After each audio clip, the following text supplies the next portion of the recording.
बिस्मिल्लाहिर्रहमानिर्रहीम। शुरू अल्लाह के नाम से जो बड़ा मेहरबान निहायत रहम वाला है। तालीमात कुरान और अहले बैत की तबलीग और तरवीज के लिए अबू इब्राहिम आगा अली रूहानी का साथ दें। हमारा यूट्यूब चैनल खुद भी सब्सक्राइब करें और अपने अहबाब को भी दावत दें। आऊज़ु बिल्लाहि मिनश शैतानिर रजीम। बिस्मिल्लाहिर्रहमानिर्रहीम। अल्हम्दुलिल्लाहि वस्सलातु वस्सलामु अला अहलिहा। अल्लाहुम्मा सल्लि अला मुहम्मद व आलि मुहम्मद व अज्जिल फरजहुम। मोहतरम नाज़रीन सामीन, अस्सलामु अलैकुम व रहमतुल्लाहि व बरकातुहू। आज की नई वीडियो के साथ हाजिर खिदमत है। मैं हूं अली रूहानी और आप देख रहे हैं हमारा ऑफिशियल यूट्यूब चैनल।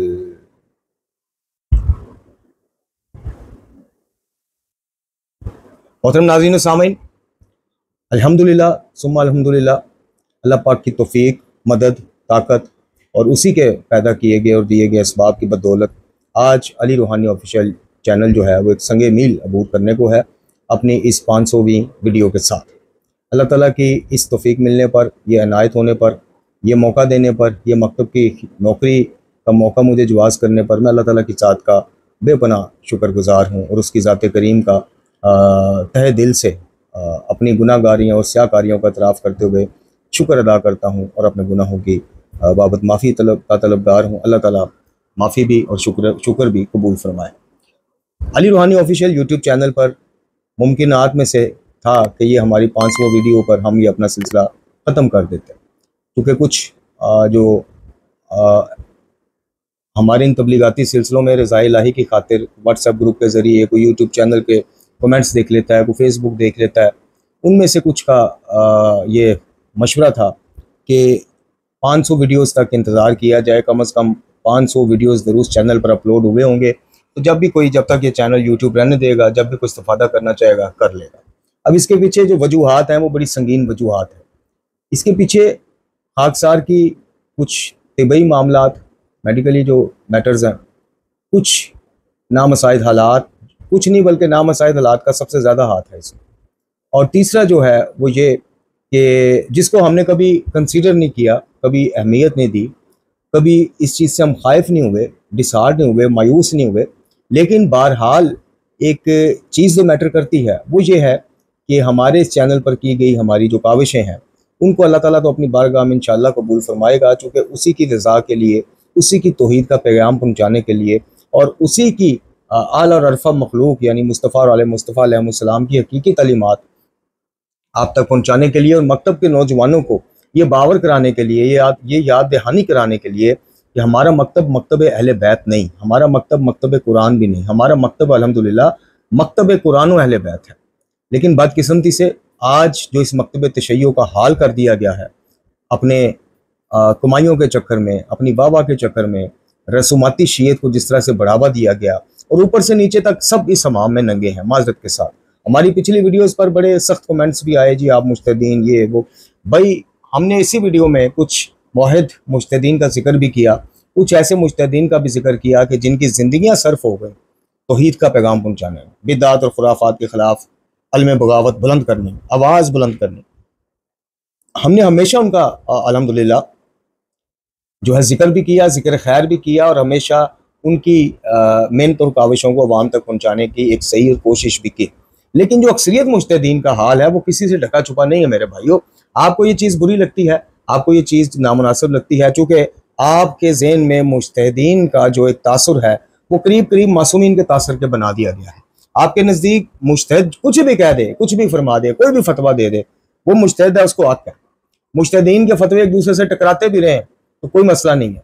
यानी मैं जिसका मुकल्लद हूँ उनका फतवा और मेरा कोई दोस्त भाई किसी और मुज्तहिद का मुकल्लद है, उनके फतवा सरियन आपस में टकरा रहे हो तो फिर भी दोनों ठीक है, फिर भी दोनों ठीक है। उसका मुकल्लद उस पर अमल करे, वो क़यामत वाले दिन बरीउल ज़िम्मा होगा। उसका मुकल्लद उस पर अमल, जैसे किसी ने शतरंज को सरियन हराम करार दिया और ख़ुद मौलाना याज़ुल फ़क़ीह की एक रवायत के मुताबिक, इमाम अली रज़ा अलैहिस्सलाम की एक रवायत नहीं बल्कि 6-7 रवायात के मुताबिक ये इसका देखना भी हराम करार दिया गया शतरंज। लेकिन दौरे हाज़िर का एक बहुत बड़ा नाम मुज्तहिदीन में से, हम नाम नहीं लेते फिर यार लोग खफा होते, वो कहते हैं जी बगैर शर्त के खेलने में कोई हर्ज नहीं। एक और मुज्तहिद है वो कहते हैं नहीं जी शर्त हो बगैर शर्त हो, इसका देखना जब हराम है तो बगैर शर्त के खेलने की तो गुंजाइश है। अब बताइए कि जो उनका मुकल्लद है उसके लिए ये हर तरह से हराम है, जो इनका सरकार का मुकल्लद है उसके लिए बगैर शर्त के खेलना जायज है। अब दोनों दुरुस्त नहीं हो सकते दोनों दुरुस्त नहीं हो सकते।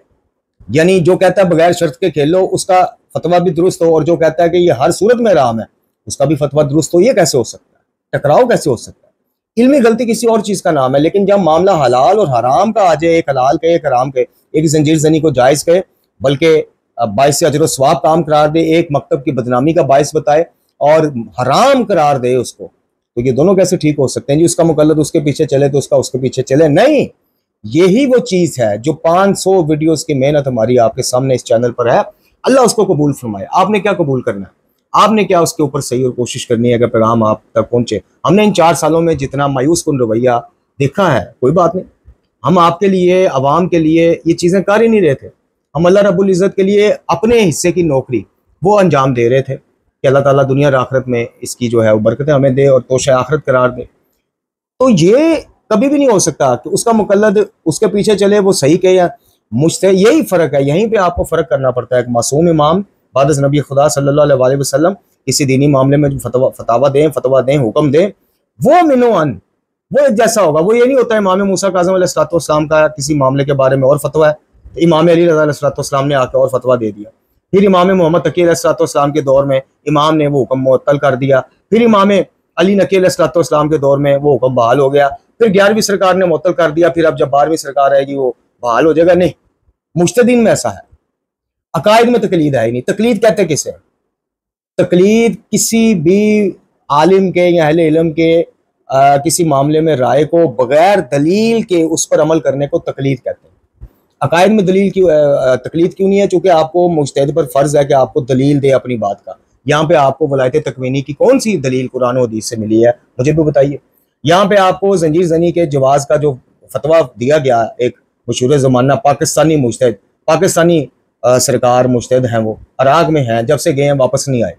यानी ये तजाद आप देखें, ये आप तजाद देखें कि इनका काम हुजरा नशीन हो जाना नहीं है। नजफ़ अशरफ में इनका काम है जो हासिल करने गए हैं वो हासिल करके आगे बांटे लोगों में, मुल्कों जाएं, शहरों शहरों जाएं, अपने दफातर कायम करें, तबलीगाती मवाद फ्री अवाम में तकसीम करें, खासकर जो साहिब हैसियत हैं वो डोनेट करें, जो बेचारे नहीं खरीद सकते 500-700 मजदूरी वाला उसको तोज़ी तक फ्री दी जाए, उसको दीगर दीनी जो कुतब है, कुरान है, नाजिल बला, वो फ्री दी जाए। लेकिन नहीं, आपसे लिया ही जाएगा, आपसे लिया ही जाएगा। तो खैर, तो इनका ये काम ही नहीं है। खुदा शाहिद है कि आप कुरान और हदीस का मुताला करें। किसी मुज्तहिद, किसी आलम को ये कहा ही नहीं गया कि आप 30-40 साल पढ़ने के बाद उथे ही एक दफ्तर ले लो, उधर ही मकान पा लो, उथे बह बह के फतवे जारी करो। नहीं, इनकी टीमें बनी भी हैं तो खुम्स इकट्ठा करने के लिए पूरी दुनिया में वुकला फिर रहे हैं, दंदनाते फिर रहे हैं, डरा डरा के आपसे आप खुम्स लेते जा रहे हैं। खुम्स सहम इमाम 2 हिस्सों में, सहम सदात, सहम इमाम। सहम इमाम को इमाम खुद साकत करके गए।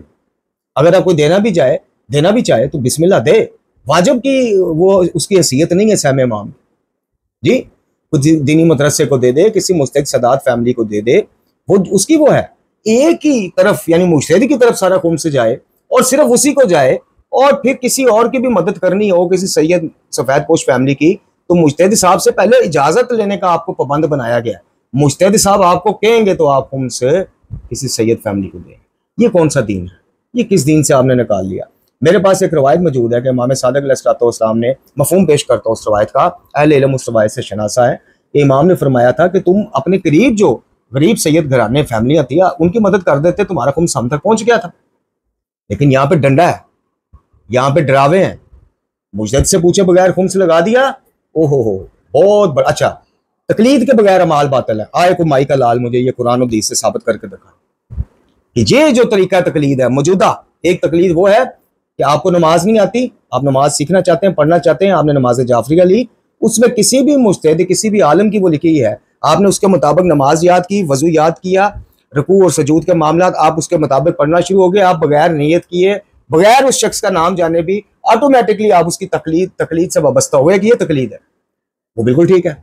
एक तकलीद है, मैं नियत करता हूँ फलां मुजतहिद की तकलीद की, कुर्बतन इल्लल्लाह, दूसरे सारे अहले इल्म मुझ पे हराम, मैं पाबंद हो गया, लकीर का फ़कीर हो गया, मैं बैतशुदा हो गया इस मुज्तहिद का कि किसी मामले में इसका फतवा अगर बाकी 10 से भी टकराता है तो वो 10 के 10 जनाब मेरे लिए कोई मायने नहीं रखते, मैं इसका पाबंद हूँ। ये तकलीद नहीं, ये बैत है, और ये इस बैत की मकतब तशय्यो में कोई गुंजाइश ही नहीं है जी।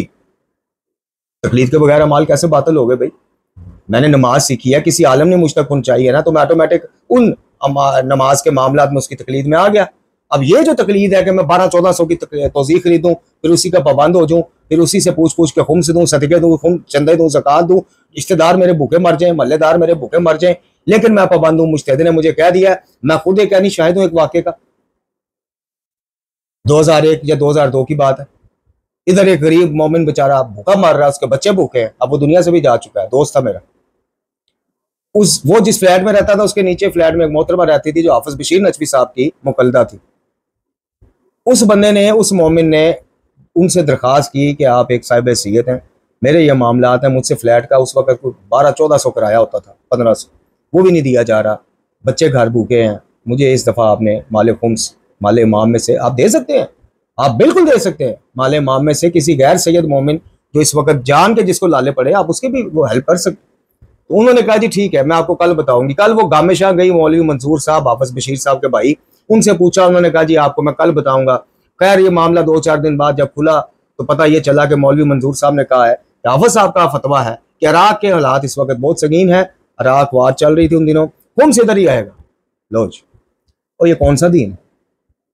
मुझे तो मेरे नबी ने सल्लल्लाहु अलैहि वसल्लम ने, मेरे खुदा ने, मेरे आले मोहम्मद अलैहिस्सलाम ने यह बताया है कि तेरा हमसाया भूखा मर गया, भूखा सो गया, सॉरी मर नहीं गया, भूखा सो गया, मफहूम पेश कर रहा, तो तू जुर्मदार है, तू गुनाहगार है। वो हमसाया तेरा क्रिश्चियन हो, हिंदू हो, यहूदी हो या बैनुल मुस्लिमीन किसी भी बरादर इस्लामिया के मकतब से उसका ताल्लुक हो, वो भूखा सो गया, तू पेट भर के सो गया, तू मोमन है ही नहीं। मुज्तहिद कह रहा नहीं, इतने तारा हमसाया भूखा मरदा मरे, इराक पे जो। फिर यही साहब एक साल फतवा देते हैं कि कुर्बानी उधर ला के की जाए इराक में, या उसके पैसे भिजवाए जाए। अपनी अपनी खेड़ बनाई हुई है। हमने इस चैनल के जरिए, पहली वीडियो थी मेरी वो खुद साख्ता जो लकड़ारे का मौजा है शहर ईरान में लकड़ा, पहली वीडियो मेरी वो थी। उसके बाद कुछ अर्सा वीडियोज़ आई, लेकिन मैं नहीं चाह रहा था कि मैं इसको मज़ीद कैरी करूँ।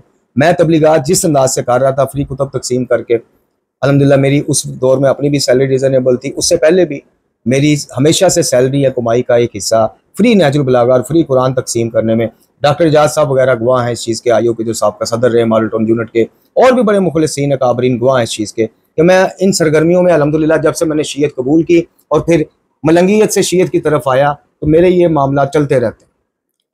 तो ये अली रूहानी ऑफिशियल से एक तहिया किया कि यार मौजू कुछ भी हो वीडियो का, क़याम तौहीद, मौजू कुछ भी हो, मौजू उसने खलाक हो, सिला रहमी हो, तिमारदारी हो, कोई मामला हो, मौजू कुछ भी हो, तौहीद को हम कवर करेंगे, तौहीद पे बात करेंगे। फिर हमने इस सिलसिले को आगे बढ़ाया, हमने कहा कि मौजू कुछ भी हो, तौहीद के साथ साथ बिदात और खुराफात का रद्द और शदीद मजम्मत। जिस शद्दो मद के साथ गालियत फैला रहा है, मलंगियत फैला रहा है, शेखियत फैला रहा है, नुसैरियत फैला रहा है, उसी शद्दो मद के साथ एक मुआहिद का काम है, खादिम तौहीद का काम है, वो तौहीद फैलाए। और मैंने फैलाई, हक अदा किया या नहीं किया, हक अदा नहीं हो सकता, मेरे जैसे 100 अली रूहानी भी हक अदा नहीं कर सकते, कोशिश की, अल्लाह पाक उसको कबूल फरमाए। फिर मामला आगे बढ़ा तो शख्सियत परस्ती के खिलाफ अल्हम्दुलिल्लाह इस चैनल से एक बुलंद हमने आवाज़ उठाई और हमने बताया। अब उसकी पदाश में जवाद नकवी साहब के कुछ नाम नहाद, कुछ मुखलसीन है, नवीद रजा वान हमारा भाई, उस जैसे उनको सलाम, बहुत बाइलम और बाहिलम शख्सियत है, लेकिन कुछ चमचे करचे हैं जो देग से ज़्यादा गर्म रहते हैं। जवाद नकवी साहब के साथ कुछ ऐसे मामला कि कुछ उनके चमचे करचे, उधर कोई शमशीरी है, कोई फलाना, बहरहाल जो भी, हम नाम नहीं लेते। तो वो शख्सियत परस्ती के खिलाफ। अब शख्सियत परस्ती क्या है कि मुझे सैयद जवाद नकवी साहब के कुछ मामलात में मामलात समझ नहीं आए, मैंने इख्तलाफ किया। इख्तलाफ क्यों किया कि मुझे समझाओ कि इमाम कहते हैं सूफी कुल के कुल दुश्मन मेरे, आप कहते हैं मैं तसव्वुफ का देना सतालब इल्म, वैर पड़ गए जी। सर उतार के फुटबॉल खेलने की धमकियां आज भी हमने रिपोर्ट करवाई हुई है कि कोई नुकसान हो जाए तो कुछ 8-10 नाम है, 10-12, उनमें से कुछ नाम, एक लाहौर का किताब फरोश है जिसने कॉल पे, रिकॉर्डेड कॉल मौजूद है, धमकियां दी हमें, वो भी जवाद नकवी साहब का चमचा करचा। एक कोई यहाँ से ईरान गया होगा पढ़ने, शाकरी, पता नहीं उसका क्या नाम है, वो मौजूद है रिकॉर्ड। अच्छा, मलंग तबका पहले नुसैरी और मलंग जो है वो हमें टाउनशिप के एरिया में और 1-2 जगह और मेरे घर तक पहुंच गए। हम मुकैयद होकर रह गए, मैसूर होकर रह गए। मैं चूंकि अल्हम्दुलिल्लाह 4 बेटियों का वालिद, अब खवातीन के साथ इस माहौल में इस रिस्क को लेना हर किसी ने कहा। कुछ मुखलसी ने हमारे गोजरा के एक कुछ अर्सा मुखलस रहे हमारे, फिर बाद में वो हमें चेक करते करते बिल्कुल ही साइड पे हो गए। चेक वो ये कर रहे थे जी अली रूहानी फिर तो नहीं जाएगा इस राय तो इस, वो हम तो अल्हम्दुलिल्लाह उधर ही खड़े रहे, वो खुद कहीं स्किप हो गए।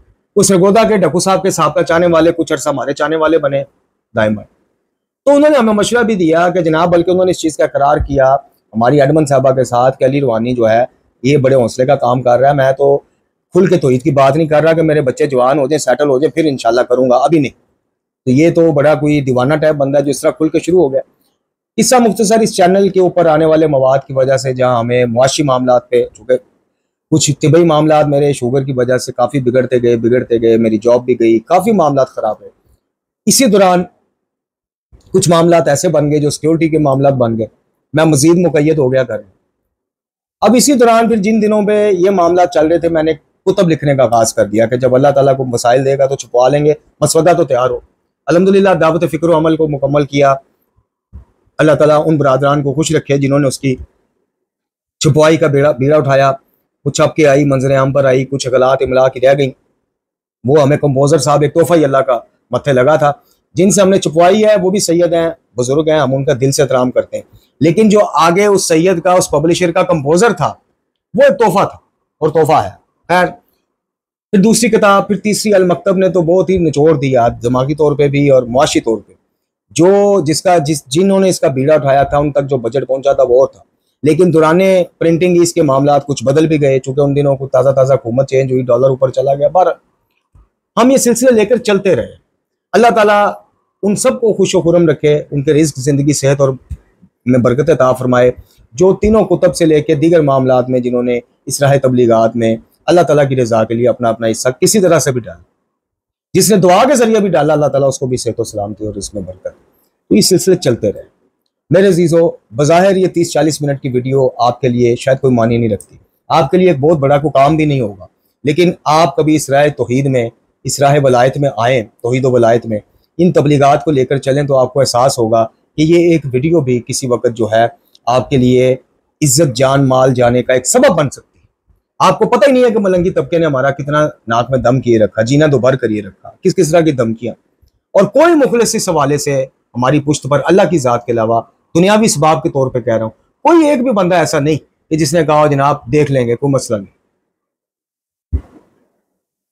तो ये मामला के बावजूद ये चैनल अपना सफ़र करता रहा। इसी दौरान जब मामला ज़्यादा संगीन होना शुरू होते हैं, वीडियो में गैप आता है, तो मैंने आपसे अर्ज़ की थी हम कुछ मामला यहाँ पे आपको नहीं बता सकते। जो मुखालिफिन हैं वो इस चीज़ को भी प्रोपोगेट करते हैं, देखे जी वीडियो बनाकर रोना रोया जा रहा है ताकि कोई बंदा आए और इमदाद दे। तो हम वो रोना या वो तासर देना नहीं चाहते। तो वीडियोज़ में जो गैप आता गया, एक तो उसकी बड़ी वजह तिबई मामलात, फिर मुआशी मामलात, फिर कुछ और मामलात। अब आके कुछ मुखलिसीन ये चाह रहे हैं कि 500 वीडियोज़ को मुकम्मल करके अलविदा किया जाए।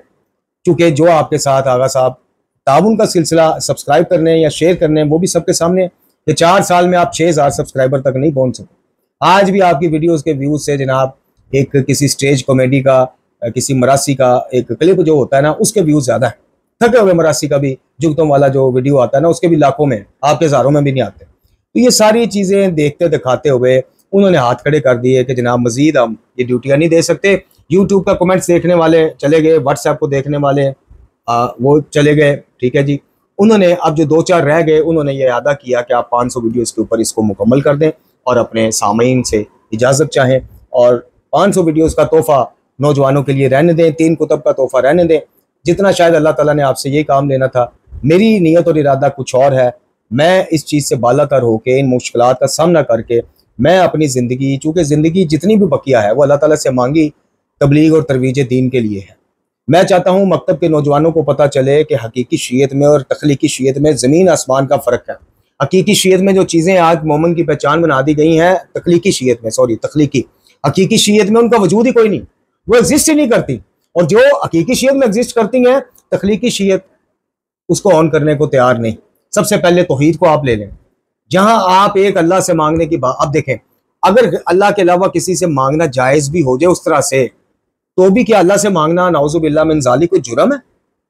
आप मुझे बताओ यार, आप खुद बताएं, मेरे बहन भाई सुनने वाले बड़े छोटे, बताएं कि अगर जुमला या अली मदद जायज भी निकल आया क़यामत वाले दिन, शिरक में ना आया, तो भी क्या या अल्लाह मदद कहने वाला क़यामत वाले दिन अस्तगफिरुल्लाह रब्बी वो एक मुजरम ठहरेगा? क्या उसने अपने खालिक से, अली के भी खालिक से क्यों मांग लिया?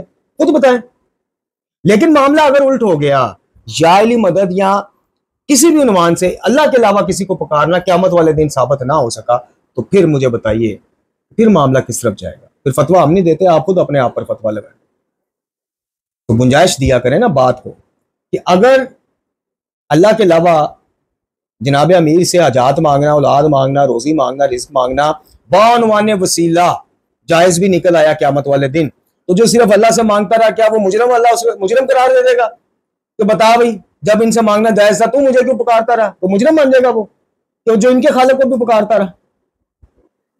और अगर क़यामत वाले दिन मामला वो निकल आया, इय्याका नअबुदु व इय्याका नस्तईन, सिर्फ तेरी इबादत, सिर्फ तेरी मदद, तो फिर ये तबका किधर जाएगा जो बानवाने वसीला हर तरह का शिरकिया गेट खोल रहा, दरवाजा खोल रहा? फिर आप खुद बताएं। तो हमने अल्हम्दुलिल्लाह जहां मौज़ूआत पर हाथ डाला, शख्सियात पर हाथ डाला, शहनशाह नकवी, अली रजा रिजवी, तसद्दुक हुसैन, तबाह तबाही, फलाना तबाही ही तबाही, हमने हर किसी पर अल्हम्दुलिल्लाह इल्मी जो नकद पेश किया, अपना रद्द पेश किया। इसी दौरान हमारे इल्मी तौर पे मुखालिफिन में इजाफा होता गया। जवाहर नकवी साहब के चमचे करचे आ गए, मुखलिसीन को हमारा सलाम। मैं फिर कह रहा हूँ, जवाहर नकवी साहब के जो पढ़े लिखे मुखलिस आदमी हैं, मलक रवि, नवीद रजा वान जैसे, उनको हमारा सलाम।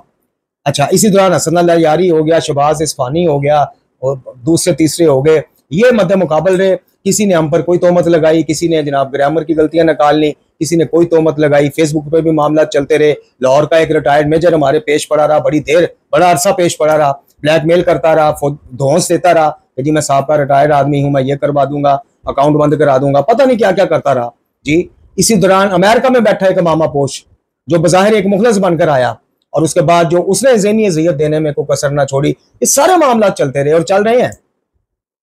अब आके हमारे कुछ एक दो जो इन चीजों को देखते हैं, एक दो जो रजाकराना तौर पे कोई कमेंट्स का रिप्लाई कर देता है, कोई एडिटिंग में मदद करवा देता है। हमें तो थंबनेल भी 200 रुपया पर थंबनेल में पड़ता है मेरे भाइयों। हम तो टीम क्या बनानी है, हमें तो थंबनेल को रज़ा इलाही के लिए बना के देने को तैयार नहीं, फिर भी तबलीगाती सिलसिले चल रहे हैं। कितना अरसा इस चैनल पे कितनी ऐसी वीडियो है कि हमारे किसी से लिए हुए मोबाइल से वो वीडियोस बनी हुई हैं। उन दिनों मोबाइल भी नहीं था हमारे पास इस काबल तो उसमें वीडियो तैयार हो सके, अच्छी रिकॉर्डिंग हो सके। हम मोबाइल वाले माइक में इतनी दूर बैठ के अवाइल की 70-80 वीडियोस, बल्कि 100 से ज्यादा वीडियोस ऐसी हैं जो इस तरह मेरे सामने बैठ के मेरी जोजा ने ऐसे पकड़ के बनाई हुई है। 100 से ज्यादा वीडियोस, कोई स्टैंड नहीं था, ऐसे पकड़ के, वल्लाह अल्लाह गवाह है, ऐसे पकड़ के 40-40 मिनट, स्टिल कोई कट नहीं है उन वीडियोस में, कोई पॉज नहीं है, कोई टोटे नहीं जोड़े, स्टिल बनाई है उसने ऐसे हाथ करके। और जब वीडियोस बन जाती थी तो मेरी जोजा का आप यकीन करें कितनी देर हाथ सीधे नहीं थे होते। कई ऐसे दौर आए हैं कि उधार का मोबाइल मांग के वीडियो रिकॉर्ड करके अपलोड करके आईडी फिर रिमूव करके फिर अगले को वापस किया। ये सारे दौर चलते रहे, सिलसिला अल्लाह ताला लेके चलता रहा। अब एक दो जो हमारे बाकी वो रह गए हैं वो कहते हैं जी हाथ खड़े कर देने का टाइम है। 500 वीडियोस आपकी मुकम्मल हो गई हैं, अल्लाह ताला इन 500 में से एक भी कबूल कर लेगा, दुनिया और आखिरत की मेहनत सफल हो जाएगी। तो ये मामलात हैं जी, ये सफर है अली रूहानी ऑफिशियल का। और अल्हम्दुलिल्लाह हमारे इस चैनल ने डंड डाला है, बिदात और खुराफात के मुंह पर एक इल्मी तौर पर जनाटेदार थप्पड़ भी रसीद किया, बल्कि कई थप्पड़ रसीद किए।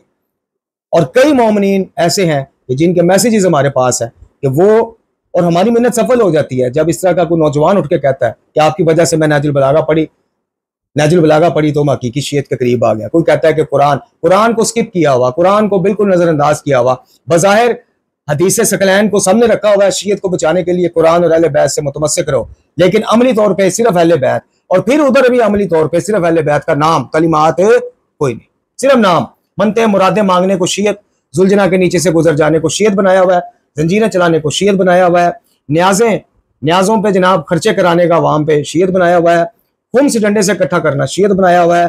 दीनी काम के लिए पूरी दुनिया से अरबों डॉलर खुम्स लेने वाले मुज्तहिदीन अपनी तोज़ीह भी किसी मुकल्लद को फी सबीलिल्लाह नहीं देते, और तुम उनको लाखों करोड़ों के खुम्स देते। किसी मुज्तहिद का इतना जिगरा ही नहीं है कि वो तज़ील मसाइल छुपवाए उसी पैसों में जो अवाम से इकट्ठा किया हुआ है, और कहे कि जनाब जो फलाने आका का फलाने आगा का मुकल्लद है, वो उनकी तौज़ील मसाइल फलान जगह से फ्री हासिल करे। आए को माई का लाल मुश्तद का वकील, बताएं कितनी कापियां उसने फ्री तकसीम की है। अली रूहानी आपको बताता है कि अली रूहानी ने इन पिछले 25 सालों में कितने कुरान, कितनी नाजुल बलागा, कितनी सहीफा कामला पल्ले से जेब से खरीद के तकसीम किया। मैं आज भी कई कुतुब वालों का मकरूज। ये सिलसिले थे, ये मामला थे। 500वीं वीडियो पर हम आपके अल्लाह ताला की ज़ात के बाद अपने देखने, सुनने और चंद इक्का दुक्का मुखलिसीन के शुक्रगुजार हैं कि आप देखते रहे, सुनते रहे, सिलसिले चलते रहे और आगे भी अल्लाह ताला को अगर मंजूर हुआ, हालात साजगार हुए। इस वक्त मेरे भाइयों, मैं बतौर इंसान बहुत ज़्यादा मसाइल में घिर चुका हूँ। मेरे तबलीगाती सिलसिले इस वक्त स्टेक पर लग चुके हैं। अब बातें मैं खोलना नहीं चाहता, मामला फिर वही बन जाएगा कि जी इमदाद इकट्ठी करने के लिए वीडियो बना दी। अल्लाह ताला अपनी इमदाद का नज़ूल हम पर फरमाए, सब पर फरमाए। तो अल्लाह ताला को मंजूर हुआ तो इन सिलसिले चलते रहेंगे। अगर खुदा न खास्ता, अल्लाह ना करे, ये वाक़यातन 500 वीडियो पर मामला अलविदा पर आ गया तो फिर आज तक की कमी कोताही को इस हादसा को माफ़ी दीजिएगा। और अल्लाह ताला से दुआ होगी कि अव्वल तो ये सिलसिले रुके नहीं, चलते रहें। जो मसाइल शदीद आ चुके हैं, अल्लाह ताला उनको दफ़ा करे, उस बाप पैदा फरमाए कि मसाइल का खात्मा हो और स्मूथली इन तबलीगात को हम लेके चल सकें। चौथी किताब आदाब ज़िंदगी कुरान व अहले बैत की रोशनी में मसवदा तकरीबन तैयारी के करीब है। 600 सफ़ात से ज़्यादा वो किताब है, जिसमें अकायद और कब पैदा होने से कब्र तक के अमाल सारी ज़ईफ़ और कमज़ोर रवायात को परे करके मुस्नद रवायात को लेके सुन्नत मोहम्मद वाले मोहम्मद अलैहिस्सलाम लोगों तक पहुँचाने के लिए वो पेंडिंग ही रह गया है। अगर किसी के दिल में कोई जज्बा हो तो तोशे आखिरत इकट्ठा करना चाहे तो उसके लिए वो हमसे रब्ता कर सकता है। उस किताब की छुपाई के लिए एक हुसैनी मुहासबा कार्ड हमारा तैयार पड़ा है, जिसमें मोमिनीन और मोमनात रोज़ाना बिस्तर पर मेरे समेत जाने वक्त उसको टिक क्रॉस करके अपना इस्लाह की तरफ सफ़र जारी कर सकते हैं। उसके लिए भी कोई मोमिन कदम बढ़ाना चाहे, मोमना कदम बढ़ाना चाहे, हमारे नंबर चलते हैं, आप रब्ता फरमा सकते हैं। आखिर में अल्लाह ताला के बाद एक दफ़ा फिर आपका शुक्रगुजार हूँ। 500 वीडियोस मुकम्मल होने तक के सफ़र में आपने साथ दिया, अल्लाह ताला ने तौफीक दी। वाखिर दुआना अनिल हम्दुलिल्लाह।